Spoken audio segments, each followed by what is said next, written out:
right, good. The June 9th Audit Committee meeting. You gotta get rid of plastic. Good evening, everyone. We're here for the June 9th Audit Committee meeting. We have a pretty full agenda tonight. Jim's going to do most of the work, and I'll just announce when he's moving from topic to topic. So first up, we have review of the minutes from the April 4th Audit Committee meeting. The minutes were circulated. Anyone have any questions or concerns? Great. Okay, next up we have claims auditor reports. The claims auditor reports were circulated prior to the meeting. Francine's here. Hi. So in the last meeting, I'm showing that I only had 5 exceptions, totaling 2,400. The only issue I have was I put an item under other issues. That was for Jacob's land survey.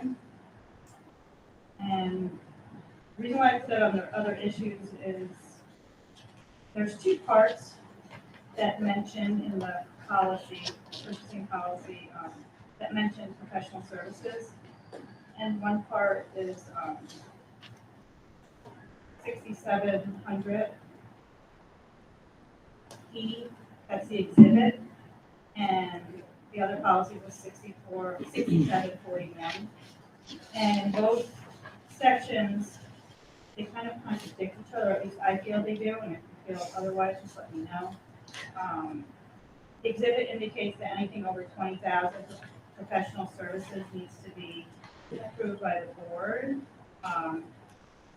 But in 6741, it indicates that if due diligence is done between the superintendent and the purchasing agent, that they can make a determination. It doesn't give a dollar amount. So I was wondering if maybe we can look at that and review that and see if maybe we need to correct something there.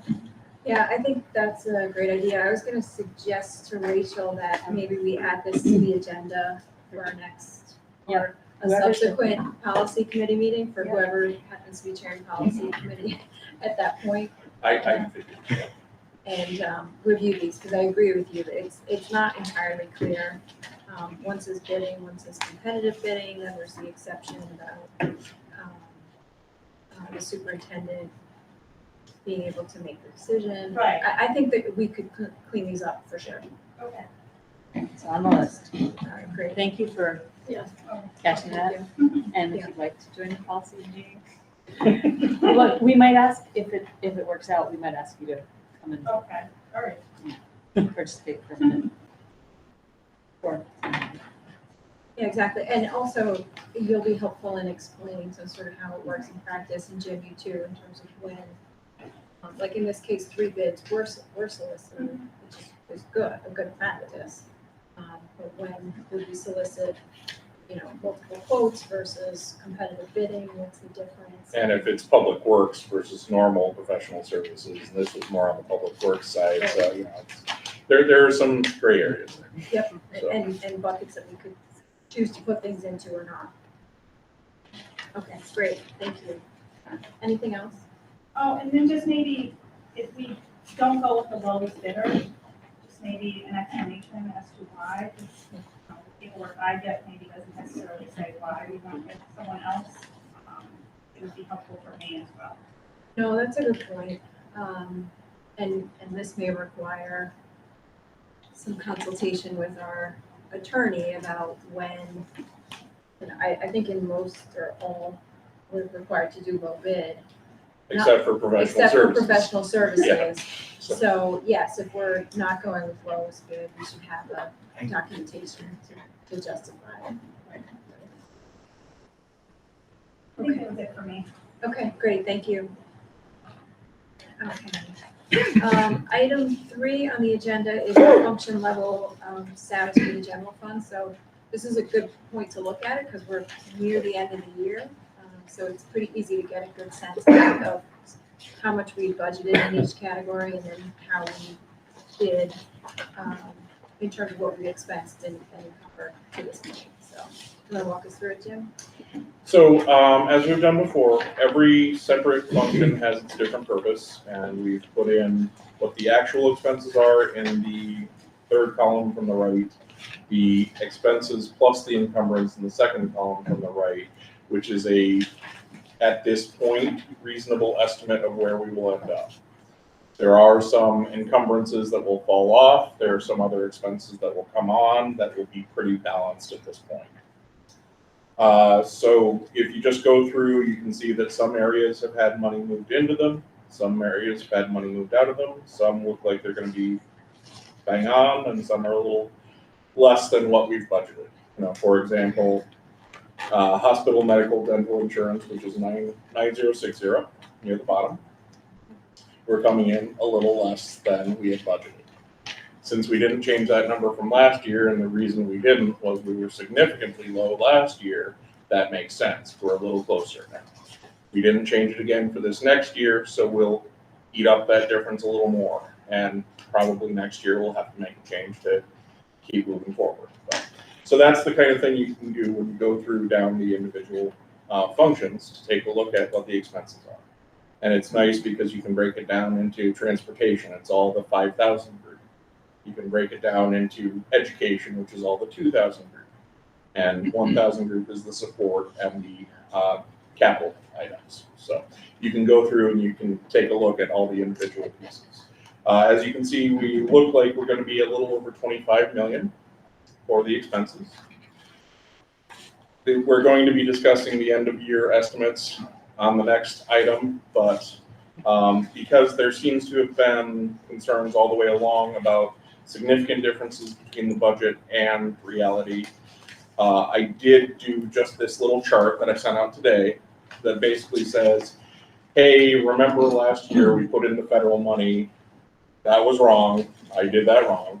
So we have to take it out to have a true picture of what's going on. So then that's compared to the estimated year-end fiscal amounts, and you can see we're within 3 or 4% on the expenses, where it's lower than what it should be, and a little higher than we projected on the revenues. So going forward, we won't have that issue, you won't have that discrepancy, and it'll be a much easier discussion. Thanks. Any questions about that? Is this report available for the public to see? If someone's wanted to see line by line, or is this something that's just for the public? It could be foiled for sure.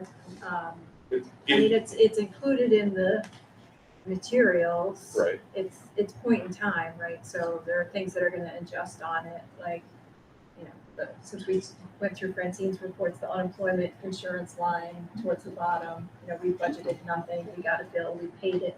It's gonna get reimbursed because it was incorrect, so this is point in time. It's kind of fluid, yeah. Yeah. But if people were looking for that information, it's summary information, it is a public document that could be provided, yes.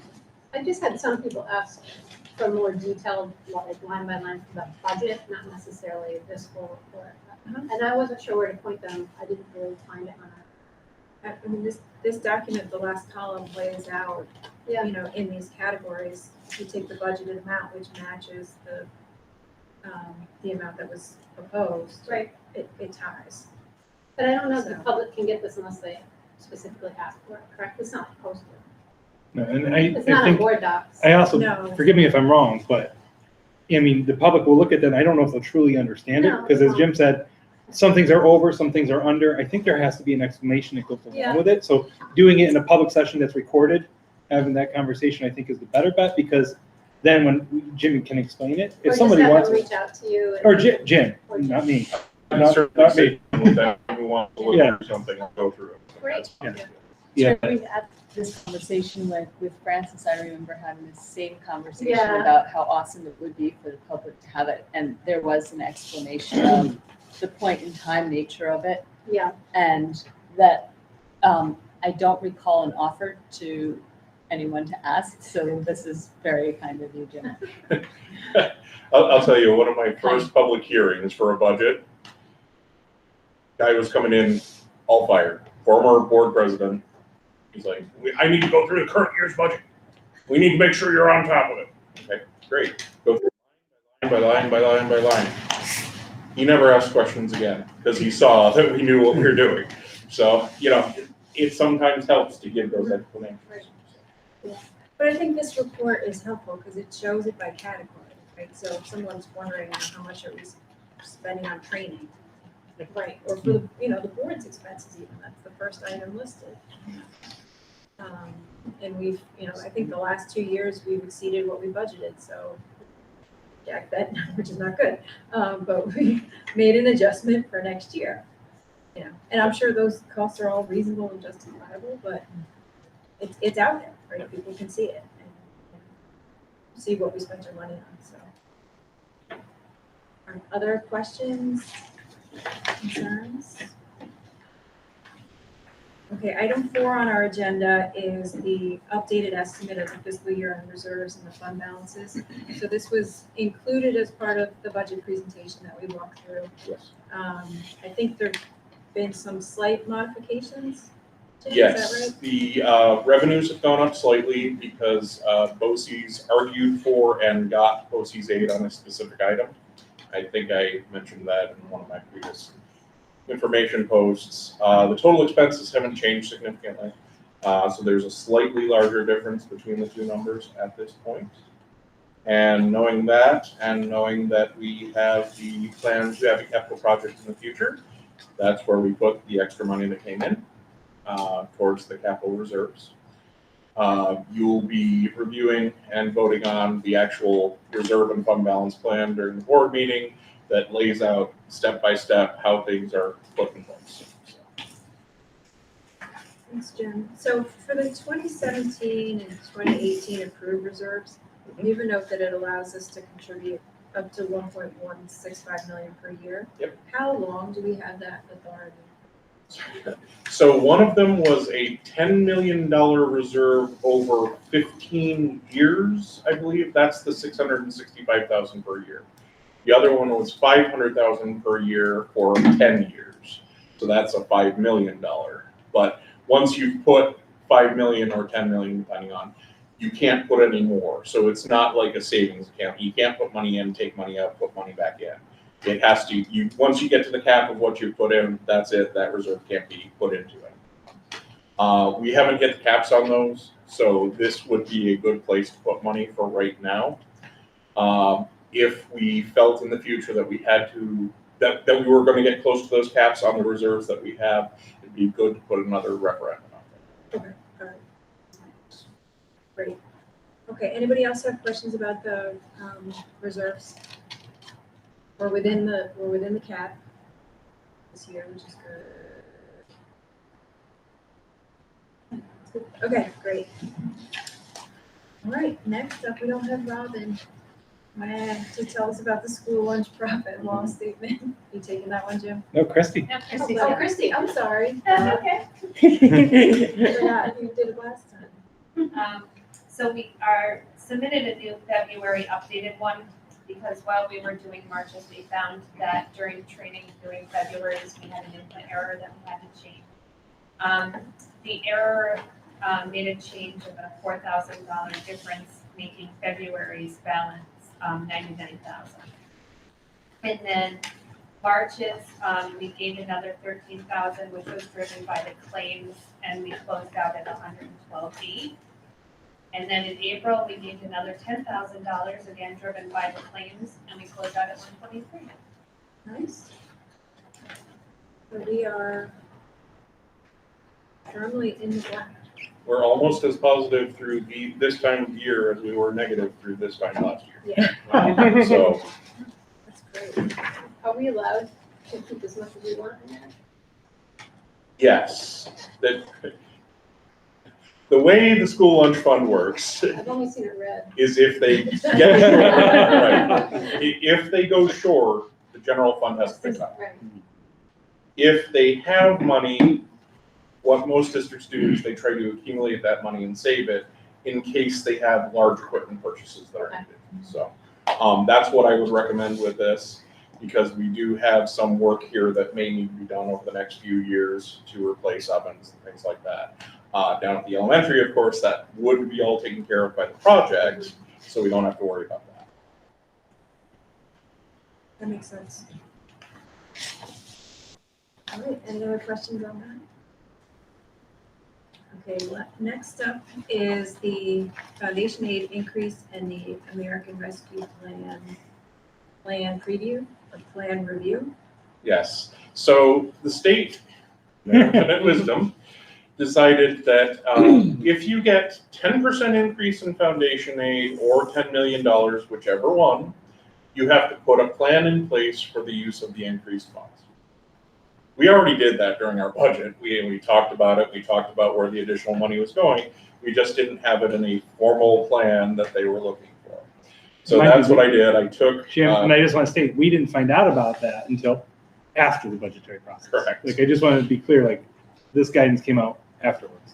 So BOCES came out with a template and they said, hey, fill this in. This will give you all the information you need for this report that you need to do. We need to have public input. So that's what we're doing here. That's what we will do at the board meeting itself. Technically a hearing, but public input. And at our Yep. board, and at our budget hearings, we've already done public input based on what we were spending on, so that also counts towards it. And the American Rescue Plan, part of it is just the federal aid, the $280 some odd that we receive. And we followed the same template to do that. And we did discuss all of that and how we were using it during the budget process as well, so it's the same kind of thing.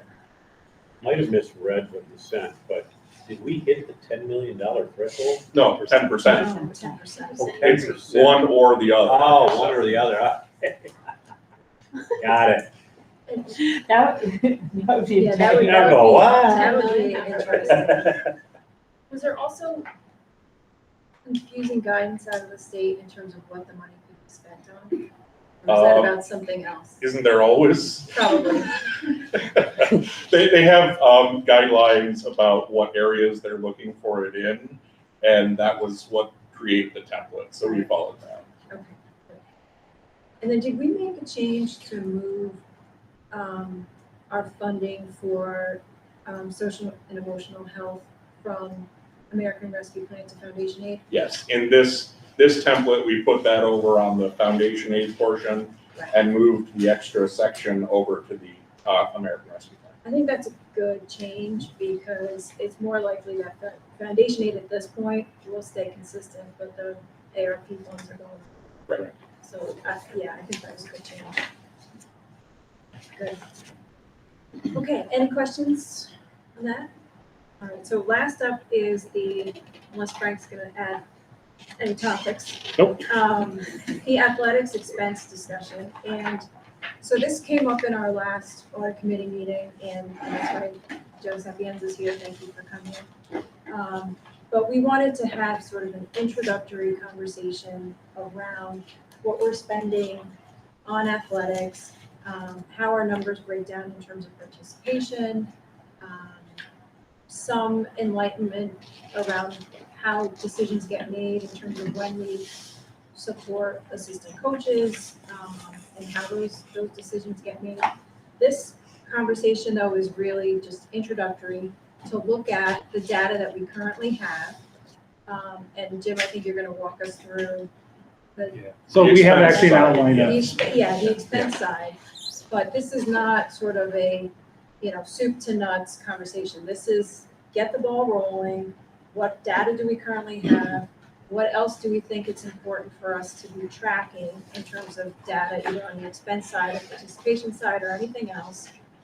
How feasible is it for us to actually track that data and refer to it in a way that's meaningful and useful in terms of moving this conversation forward in whatever direction it goes. But this is really preliminary.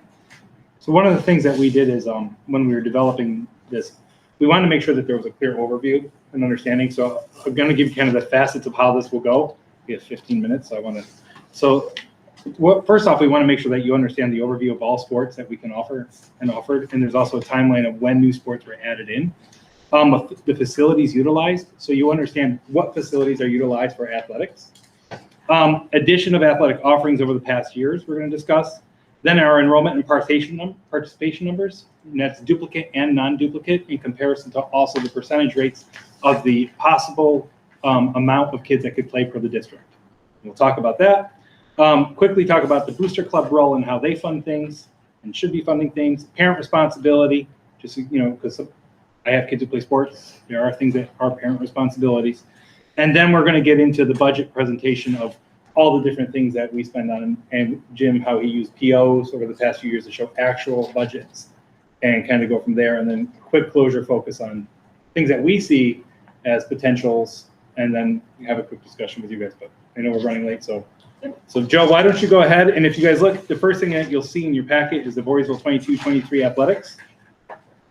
And that shows all the sports that can be offered.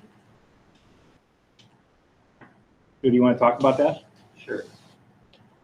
So the last time I presented, I think it was 5 years ago, I presented on offerings. So I want to start off by highlighting the changes that have happened since then. I want to start with the golf program. Girls golf, it's a new offering for our entire section. Our section is comprised of 80-something schools in the Tri-City area, basically. There's always been girls golf statewide, but we never had it in our section. So historically, in the sport of golf, if a female wanted to golf, they played as what's called a mixed competitor on the boys golf team, but there wasn't a mechanism for them to qualify for states. To qualify for states, the section needs to conduct a sectional tournament, and you need to achieve a state qualifying score to go to the tournament. So our female golfers, if they wanted to participate in states, they needed to meet the boys qualifying score. Our section needs to have 10 schools that have girls golf in 2 different leagues to run a sectional. The first sectional in section 2 was in 2019. We were still running golf under the mixed competitor format. This past season was the first season that we still ran it under the same format, but we had some schools within our league that had added girls golf. So what we did is when we had boys matches, when we played a team that had a girls team, they brought their girls team, and we ran a girls match jointly with a boys match. And we were also able to pick up another couple non-league girls matches with some neighboring schools, which was very positive. We had very good interest. We had 11 female golfers with 9 returning. This upcoming season, we have enough schools in our league to actually have a Colonial Council girls completely separate golf schedule, which means we need a girls golf coach. We're going to run a Colonial Council girls league championship as well as a boys league championship for the first time, which is all, very positive. At this point in time, we're one of 18 schools in our section that have a team. We had 2 of our girls were invited to go to sectionals this year, to go to the girls sectionals. So that's, very positive thing. The other thing that I wanted to mention, the sport of girls lacrosse is also a new sport in terms of growth in our section, and especially in the smaller schools. In 2019, we added modified girls lacrosse. That was our initial season. We created a position for a coach for that. Then in 2020, we took that cohort and moved it to a JV team. And as you know, that season lasted about a week. So we kind of lost the season in that growth transition. of girls lacrosse. Then in 2021, we actually had close to 50 females interested in playing lacrosse. So what we did in 2021 is we split it into 2 separate teams, added the second coach for girls lacrosse. So as the program grew, we added resources to the program. It was very challenging scheduling games because it was not a sport in our league. There was very few small school lacrosse teams. So we played, the way that our seasons looked, we played neighboring schools several different times. It was positive in the sense that students were playing lacrosse, but negative in the sense that it wasn't a very varied schedule. This school year was the first year that we had enough teams in our league and the Colonial Council to put out league schedules in girls lacrosse at the varsity level, for the varsity level and the modified level, modified grade 7, 8, and 9 format. Again, our numbers were through the roof. We played 2 complete seasons at 2 different levels and added an assistant lacrosse coach to the varsity level. So, that's sort of the process when you're growing the sport, when the point comes where you need additional resources for the sport, ask for the resources, and, typically they're provided. One of the other changes, which actually I believe board action was taken on this in 2020, but because of the pandemic, we didn't start this until this school year. In 2020, we eliminated a level of boys basketball. We have 3 levels, one being freshman level. We eliminated that level and added the boys modified lacrosse as well, or basketball rather, as well as girls, to balance out those offerings. Joe, I'm gonna, just because we're running a little bit late on time, I think this just kind of shows that we don't fill all these because we don't have enough to fill wrestling, right? Or we don't have enough to fill some of these because our numbers are small. We're a small school. But it shows that we have a wide variety and offering for all students. And if you look at our participation numbers, I just wanted to show it's like right now based on this, and again, we had COVID years and we also had COVID mandates that did skew our numbers a little bit because the high-risk sports we mandated for certain sports. So that did skew a little. But if you look at it, our rates are for girls, 312 roster spots, that's our duplicate count, 162 individual girls. There's a total of 275 possible girls that can play from grade 7-12. That's a 58.9% of our student population that are females are playing sports. Vice versa for the boys, we had 292 roster spots, 142 individuals, and that's 261 possible slots for boys and 54.4. So it's showing a very equal, almost kind of skewed a little bit towards our females, because if you add in cheerleading and even football, that we were doing the numbers, it still would have been skewed that our females have more opportunity, are playing more than our boys are. But I mean, it's almost 50-50 in the amount of students that are playing. I'm going to rush a little bit just because we're moving through. When it comes to our facilities, that's in here, right? Well, not in the packet, no. Oh, okay. I have the list of them. All right. Elementary school gyms used for, as needed for modified teams or practices. Middle school, high school gyms, practices for all sports, games for some sports. Football field and track used for football, track, and lacrosse. Satellite fields, modified baseball, practices for softball as needed.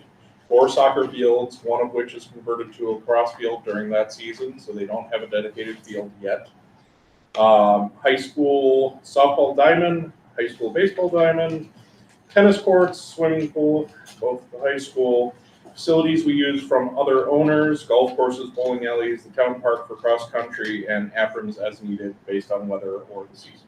So that's a huge list of things. It is a huge list. And the one thing is, most of ours are gender neutral. So like our football field is also our track, is also, can be utilized for things. The only ones that we have that are gender specific is our baseball field, our softball field, and the modified baseball fields currently, and then the potential of the softball practice field that we have. So those are the only gender-specific ones. All the rest are all gender-neutral uses in multi-use, because we use them for everything. Those are really just used for one sport. I'm going to skip some of the other things because we're running late on time, and I'm going to let Jim get right into the budgetary. Okay, just quickly, I'll break it down. The first column of coaches comes directly from the payroll. And you'll see 2019, 2020, 2020, 21, and 21, 22. So, And 21, 22 is not done yet for payments for coaches, so it may be a little off, just to let you know. You can see that bottom line, boys teams and girls teams, both slightly over $40,000 for coaches. You can see that there's a fairly good balance for fields, field maintenance costs. That comes from the 1620 and 1621. The remainder of the columns come from POs that were put in place under 2850, which is athletics. So you can see how that breaks down. Some of the things don't have specific purposes, or they benefit multiple sports, so it's really hard to break those down. That's sometimes what you see with the both or undetermined. So if it's multiple teams, it's going to fall into that both or undetermined category. Going through, if you look at, you can see that there was a slight increase from 2019-20 to 2020-21 as far as some expenses, including materials, including repairs. There wasn't much field work done, not that there was much done during 2019-20. When you go to 21-22, this is where the big difference comes in. We've done significant work on our fields, both softball, baseball, all other fields, and you can see that that's $82,000 versus $6,000 the year before and the year before that. You can see that we put significant money into uniforms, and that one's actually skewed towards the girls' teams. So it's, we try to have a 5-year replacement plan. Some years it's going to be more for girls, some years it's going to be more for boys. And we try to balance it out to make sure everyone has the uniforms they need. Materials, it's used to the girls, again, in 21-22.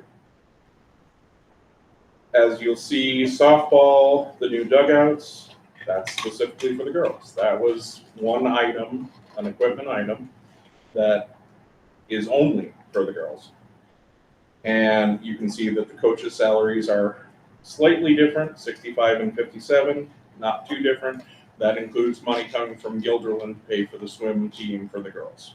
They pay the coaches for that, so we included that in here as well. I'd be happy to answer any questions or go through this more. I just don't want to take us over time. Right, and also one thing we did add to this is just, when we were talking about it, we were talking about athletics and what we're putting in the athletics and what we're doing. I think it was important, though, to talk about what we're also doing for our other extracurricular activities, because we're talking about our arts and some of our other things that happen after school. And that's why we put down that cost, so you can see the differences of what we spend on that in comparison. It's not as large. Some of those aren't as large as programs, and some of those are embedded into our school days. So that's where, you're not going to get a true understanding of all the art and music, because those are curriculum. But we want to kind of show some of the extracurriculars, such as our drama and art clubs and things like that. Yeah, so, Sorry. go ahead. I just have two very quick questions.